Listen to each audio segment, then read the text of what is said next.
ശബ്ദമില്ലാത്ത ലോകത്ത് ജീവിക്കുന്ന 3 പെൺകുട്ടികൾ ശ്രവണ ശസ്ത്രക്രിയയ്ക്കായി സഹായം തേടുന്നു. നെയ്യാറ്റിൻകര സ്വദേശികളായ സഹോദരിമാരുടെ ചികിത്സയ്ക്കായി 6 സെന്റ് കിടപ്പാടം വിൽക്കേണ്ട അവസ്ഥയിലാണ് കുടുംബം. സർക്കാരിനോട് കൈനീട്ടി കാത്തിരുന്ന് മടുത്തു.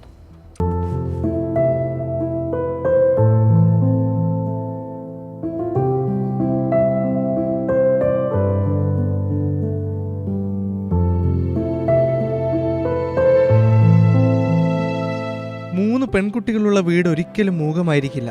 പക്ഷേ ഈ വീട്ടിൽ മക്കളാരും സംസാരിക്കില്ല. അവർക്കൊന്നും കേൾക്കാനും കഴിയില്ല. എല്ലാവർക്കും ചികിത്സ നൽകാനുള്ള പണമില്ല കുടുംബത്തിന്.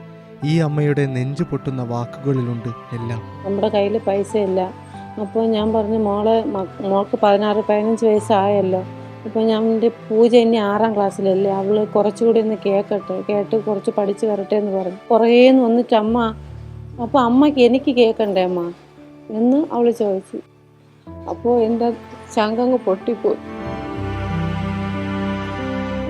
എന്ത് പറയാനും, ഈ 6 സെന്റ് ഒരു വീടേ ഉള്ളൂ. അതും ഇപ്പം പണയത്തിലിരിക്കുക. നമ്മൾ വിറ്റ് കഴിഞ്ഞാൽ ഞങ്ങൾക്ക് ഇനി വേറെ പോകാൻ സ്ഥലമില്ല. അവൾ തന്നെ പറഞ്ഞു, അമ്മ എങ്കിൽ എനിക്ക് കേൾക്കണ്ട, എനിക്ക് വേണ്ട അമ്മ, ഇനി അങ്ങനെ വിറ്റിട്ട് ചിലവ് ഒരു 20 ലക്ഷത്തോളം ആവും എന്നാണ് നമ്മുടെ പ്രതീക്ഷ. അപ്പം അത് താങ്ങാനുള്ളത് നമുക്കില്ല. ഐശ്വര്യയ്ക്കും പൂജയ്ക്കും പവിത്രയ്ക്കും കേൾക്കണം, പരസ്പരം സംസാരിക്കണം. ഈ വീട്ടിൽ സന്തോഷത്തിൻ്റെ ശബ്ദങ്ങൾ ഉയരണം. സഹായം വേണം.